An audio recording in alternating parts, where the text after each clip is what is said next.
Every hidden betrayal eventually surfaces, bringing forth its own unavoidable reckoning. Listeners, this is a tale of deception and unfaithfulness. Everyone who engages in cheating must recall that their untruths will surely be revealed, and they will suffer repercussions. I exchanged vows at 23, she was 21. We first met in college during my third year, and our bond quickly deepened. It was apparent from the beginning that we belonged together, so we chose to marry after her graduation. I found employment near my childhood home, where I grew up. My mother and father operated a farm there, employing 8 full-time staff and 45 seasonal workers. Both my sibling and I were active in the farm's daily tasks as we matured. Let's refer to my brother as Bill for clarity. Bill, who was 3 years my junior, chose not to pursue higher education and spent years working as a farmhand. Despite our father's efforts to offer him management roles, he preferred being a laborer, diligently performing his duties and collecting his pay. That was his life's dedication, until he tragically succumbed to cancer earlier this year. The agricultural land covers almost 700 acres and includes 3 residences.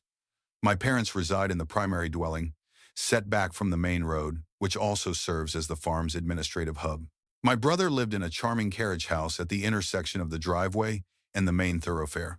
Meanwhile, my spouse, children, and I live in a farmhouse approximately 3/4 of a mile from my parents and brother. To enlarge the farm and safeguard our home, my parents acquired the adjacent property through the Family Farming Corporation. Consequently, all 3 houses are now company-owned, and my brother and I resided there rent-free, which was quite beneficial. While my parents hold executive positions in the company, they organized it so that my brother and I would inherit the farm upon their passing. Under this arrangement, Bill was entitled to 45%, while I received 55% of the inheritance. Due to my active involvement in managing the farm alongside my regular employment, I was granted a controlling interest, even though I received no additional compensation for this work. My family and I enjoyed the benefit of living on the property without paying rent, with the understanding that I would eventually become the primary owner. This setup fostered a wonderful family atmosphere, and we all cherished our time residing there. Regarding my children, my eldest is a 2 1-year-old girl, followed by a 2 0-year-old boy. We also have a 1 7-year-old boy, and our youngest is a 1 5-year-old girl. Life was truly excellent for all of us. My marriage with Connie was filled with joy and affection. Our children were exceptional, my career was flourishing, and the family farm was prospering. With this background in mind, you can truly grasp the complete situation. Now let me discuss the specific event that led me to share this account. About 3 years ago, my brother received the dreadful news of a cancer diagnosis. Sadly, he always struggled with prioritizing his own health and only sought medical attention when his symptoms became unbearable. Regrettably, by the time his cancer was found, it had already spread throughout his body, ensuring a difficult journey. He endured exhausting chemotherapy and radiation treatments that significantly harmed his overall health. Despite the heavy toll it took, he bravely continued with his work duties. Earlier this year, we experienced the profound loss of Bill, and it was an incredibly emotional time for our entire family, especially for me. Bill held me in high regard as his role model, and I was there to assist him through the difficulties he faced in life. One major obstacle he confronted with my assistance was his struggle against alcoholism, which he successfully conquered 4 years before his death. Additionally, he contended with significant tax issues that required attention and resolution. I played a vital part in helping him navigate these challenges, since he often struggled with even the most straightforward tasks life presented. As a result, our relationship grew exceptionally strong, and we became very close. My wife and children also had a deep fondness for him, even though they affectionately called him Crazy Uncle Bill. It's important to note that Bill wasn't unintelligent or lazy. Instead, he lacked the drive and ambition to improve his life and circumstances. Over the years, Bill had several relationships with different women, but none of them endured. Many of these connections, formed with women he met at bars, often led to brief romances. However, there was one instance when he dated a truly kind-hearted woman, and I had genuine hopes for their future together.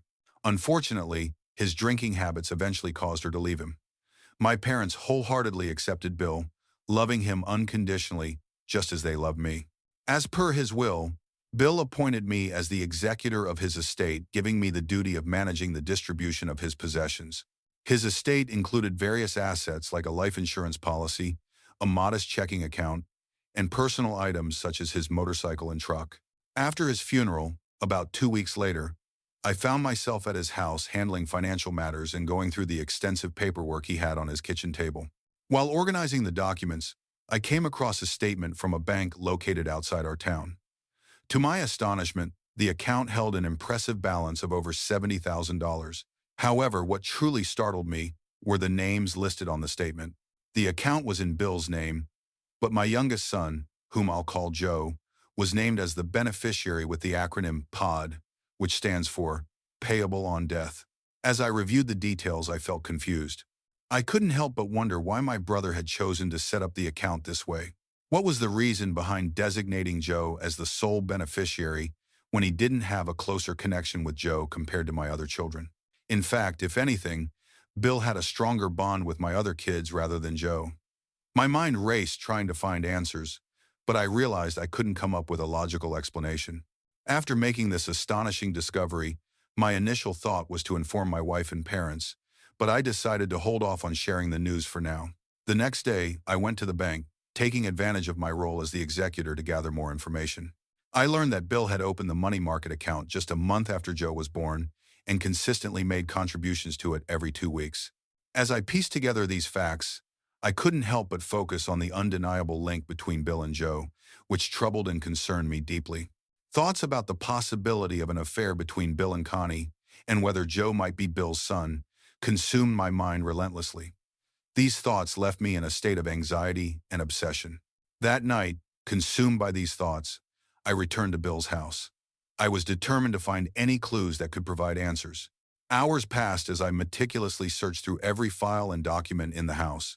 Finally, I came across something that would change my life forever.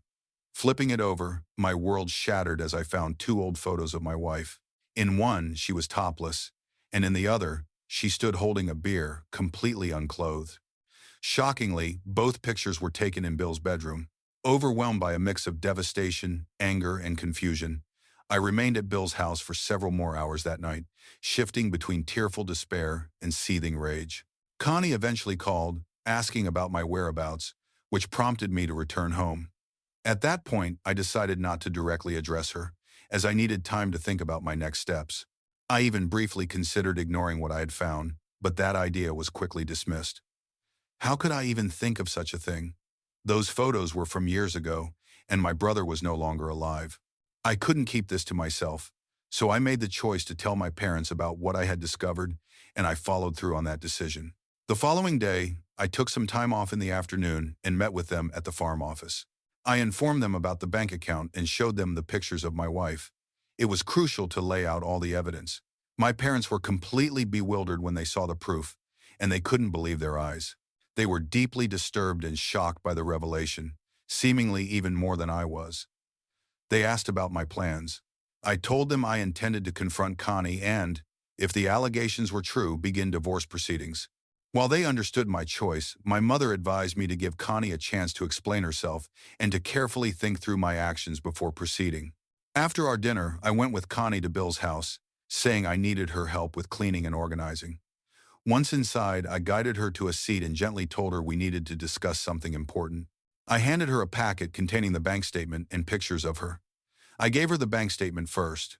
She looked at it and was surprised by the significant amount of money Bill had saved. I asked her if she noticed anything unusual on the statement, but she didn't, only mentioning the impressive sum. I then asked her to read the statement aloud from the top. She read the bank's name and address, followed by Bill's name. As she continued, her voice trailed off as she read the words, "Payable on death to Joe," our last name. She looked at me with a shocked expression, realizing she had been caught. She wondered aloud why Bill did this. I asked if there was something she needed to confess. She initially shook her head vigorously, but I pressed her, asking again if she was absolutely sure. Reluctantly, she confirmed her previous statement with a sigh. I took out the photographs and placed them in her trembling hands. Her body froze instantly, and tears started streaming down her face uncontrollably. She pleaded to explain herself, her voice choked with emotion. I told her to tell me her side of the story. She was so nervous that she rushed to the bathroom, where I heard her vomiting. 15 minutes later, she came out and confessed to her involvement with Bill 18 years ago. She admitted that having the affair was a foolish and selfish choice, emphasizing that it lasted only a few weeks. Connie claims she realized the mistake quickly and ended it. She assured me that since then, she had kept her distance from Bill and only interacted with him when other family members were present. I asked if Joe was Bill's biological son. She confidently said no, he is undoubtedly yours. I asked how she could be so sure. She insisted Joe was mine, even if not biologically, because I had raised him. Her statements seemed contradictory, leaving me a bit confused. I then made it clear that our conversation was about her relationship with Bill, not my relationship with Joe. Despite her tearful pleas for forgiveness, I remained firm, offering no empathy or comfort. Instead, I got up from my seat and decided to leave. I told her not to return home until she had composed herself and looked presentable. I didn't want our children to see her in such distress, so I went home while she arrived about an hour later. Despite her persistent request for a conversation, I firmly told her there would be an appropriate time for that in the future. We shared the same bed that night. However, when she tried to cuddle with me, I rejected her advances. Instead, I turned away and made it clear that I didn't want to share the bed with her. In fact, I wouldn't have slept in the same room as her. She silently cried throughout the night, struggling to sleep. The next day, I used my paid time off and went to the main house to meet with my parents. I told them about Connie's confession, and once again, they were shocked by the revelation. I confirmed that I intended to seek a divorce from Connie. When my mother asked if divorce was really what I wanted, I reluctantly admitted that it wasn't my preference. But after what I had learned, I couldn't trust her anymore and had no desire for any physical intimacy with her. After the meeting with my parents, I returned home and confronted Connie. I told her I wanted a divorce. Connie broke down completely, overwhelmed with emotions. She begged and said the affair had happened a long time ago. She insisted she was sure that Joe was my son. She pleaded with me, emphasizing her certainty once again. I firmly stated that Joe was not the main issue in our discussion. My love for him remained unchanged, regardless of his biological father. I made it clear that this betrayal was solely between her and me. The timing didn't matter whether it had happened 18 years ago or even centuries ago. The severity of her betrayal remained the same. Later that day, I set up a meeting with our usual farm-related attorney. Recognizing the seriousness of the situation, he suggested a divorce attorney who happened to be a close acquaintance. Without wasting time, I scheduled an appointment with the divorce attorney for that same afternoon, initiating the legal process. The attorney reassured me that the farm and the 3 houses, all integral parts of the corporation, wouldn't be at risk during the settlement, providing some comfort amid the chaos. Despite the infidelity, the attorney explained that our remaining assets would still be split evenly. This was possible because my parents had wisely organized the farm as a corporation, anticipating such unfortunate circumstances. They had appointed themselves as the sole officers, a foresight that proved invaluable in minimizing potential fallout from a situation like this. If any of my children were to go through a divorce while having ownership in the farm, their ex-spouse wouldn't have any claim to the farm. The attorney clarified that the farm's corporate structure doesn't grant ownership rights to my wife. He also clarified that due to my wife's lack of employment outside the home, I might be required to provide spousal support for at least 5 years, possibly longer. Even in cases of infidelity, spousal support remains mandatory, which is quite surprising. The laws seem to favor women heavily, as he pointed out. While we could consider challenging this in court, his assessment was based on his past representation of clients in similar situations. According to him, that was the expected outcome. I had anticipated and prepared for it. Money wasn't my primary concern. I simply wanted to end the marriage. After returning home, I broke the news to Connie, and she completely lost control. She cried and begged for a second chance, but I repeatedly refused. Then I let her know that I would be talking to the children over the weekend. I mentioned that I'd speak with Joe one-on-one first, and then gather all the kids together, including Joe, to inform them. Connie asked if she could be present during these discussions, and I firmly declined. However, I did tell her that she could meet with him afterward if she wanted. On Saturday morning, I approached Joe and let him know there was something important we needed to talk about. We walked to the creek on our farm, where there was a pavilion and picnic benches. In that peaceful setting, I shared the news with him. As expected, he was devastated and filled with worry.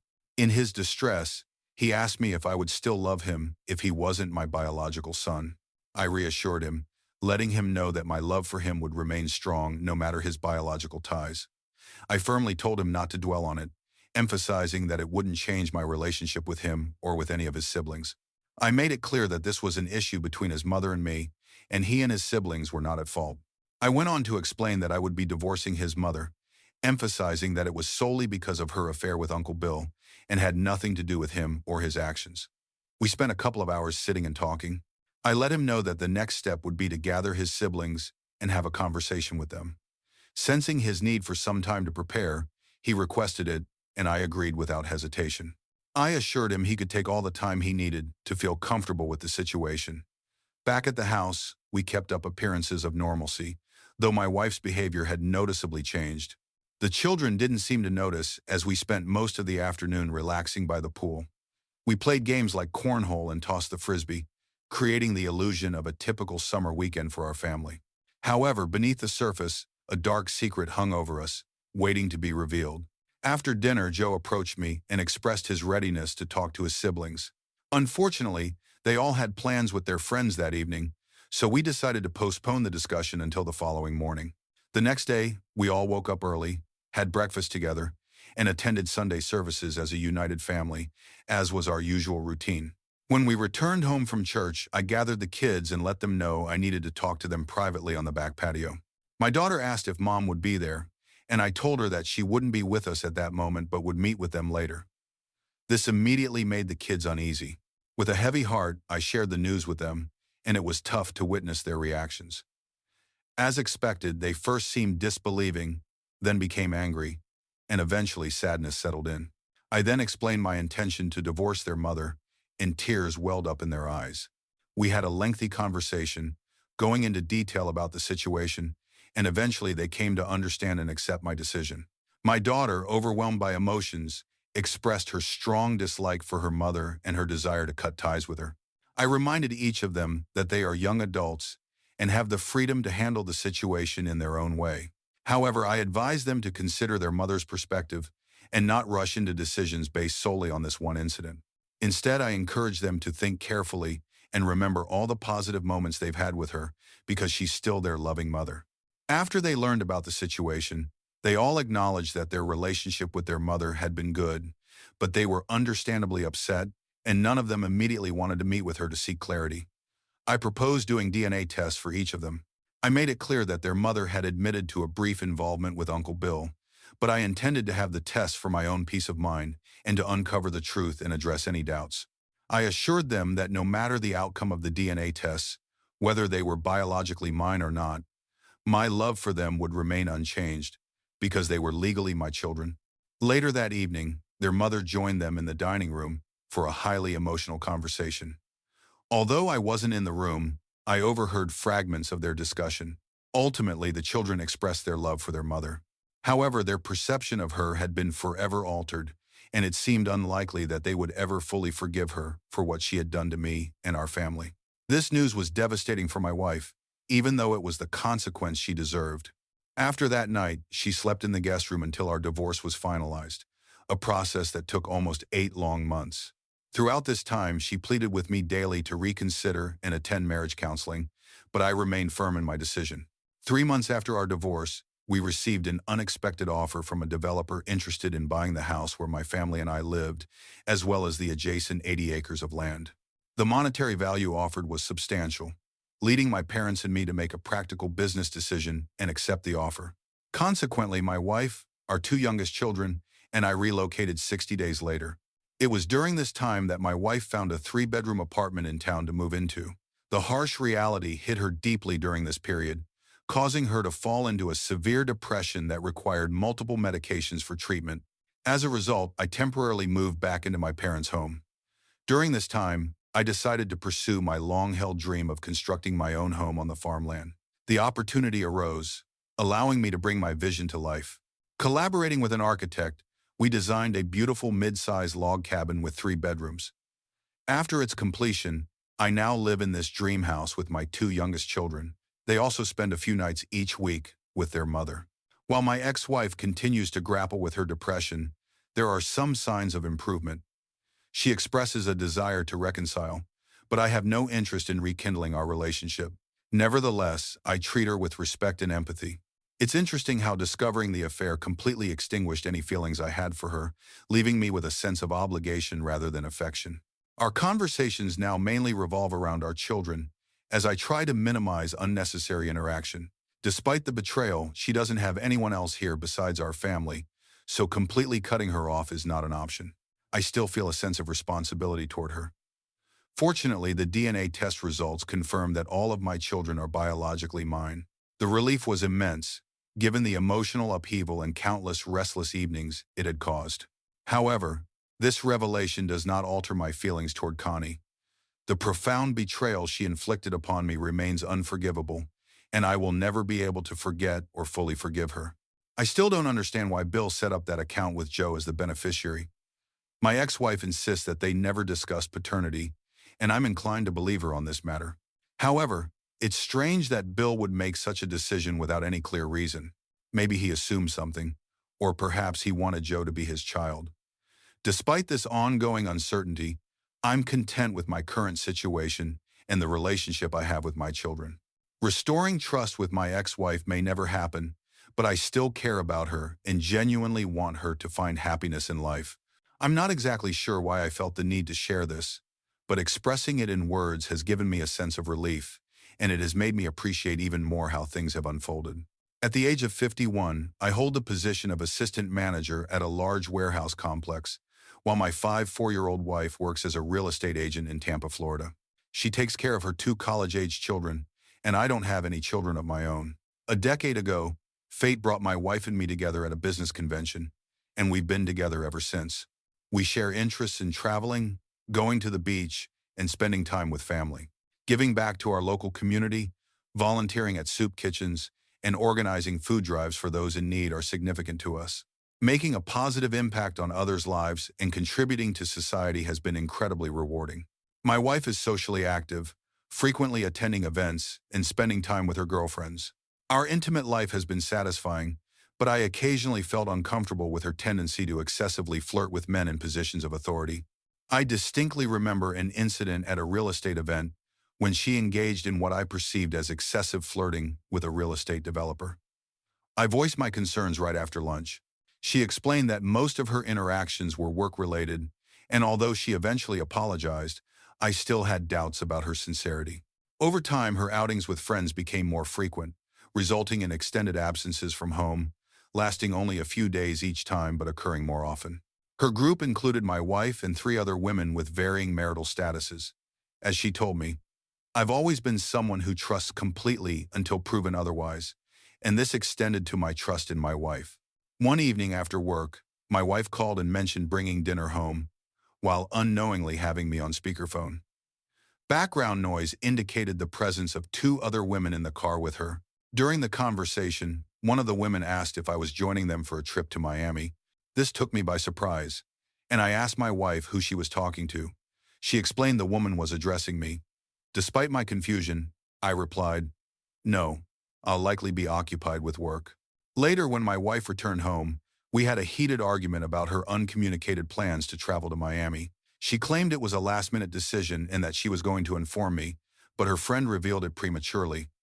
My wife informed me that they visited a bar and one of her friends had too much to drink. Her work as a real estate agent involved interactions with various people, exploring different neighborhoods, active participation in community activities, and offering help to others.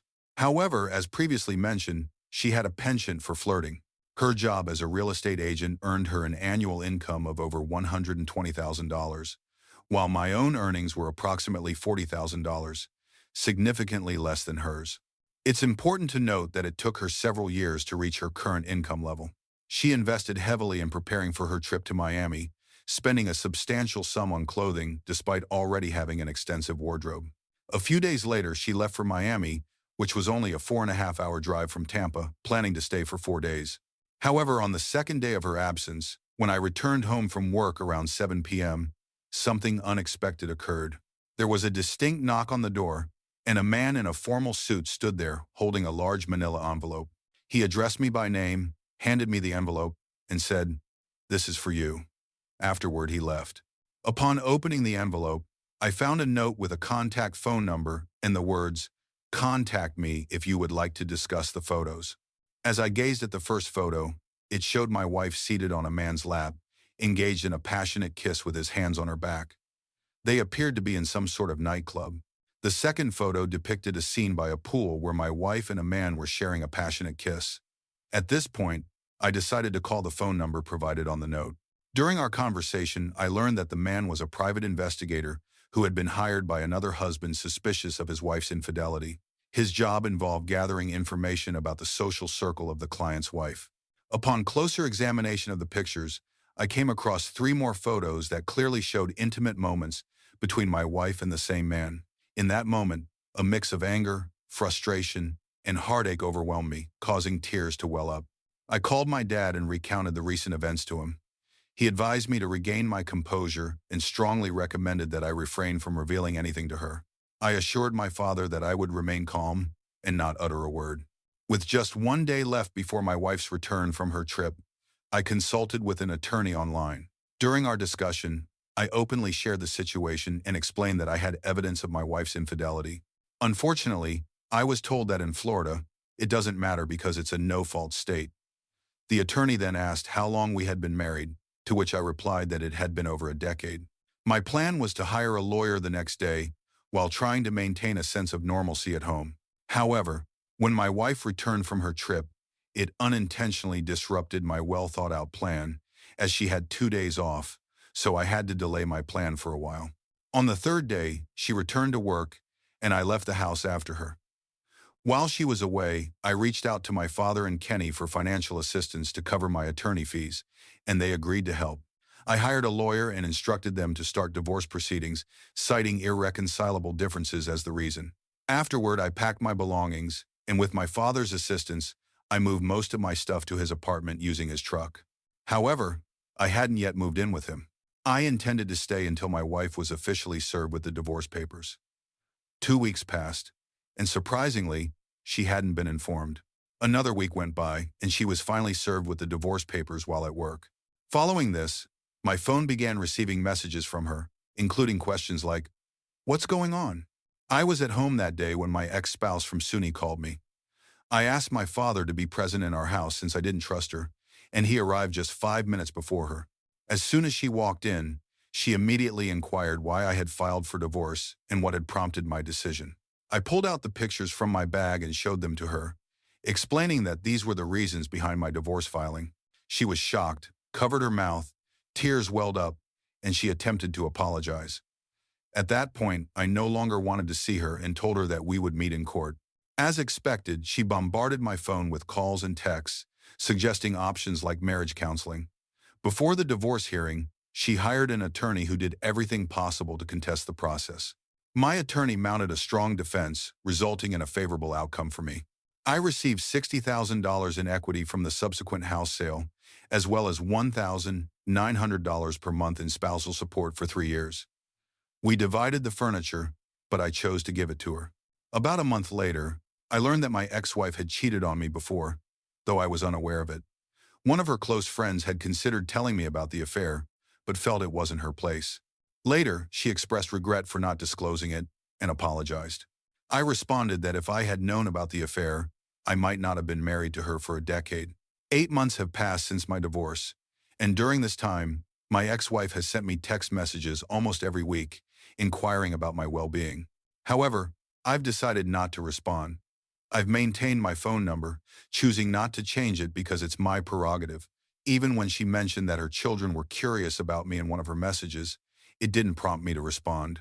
The pain from this situation lingers, but I'm fortunate to have supportive friends who avoid discussing that tumultuous period. I'm on a healing journey and have recently started therapy sessions. Despite the heartache, I'm confident that I'll be okay in the end.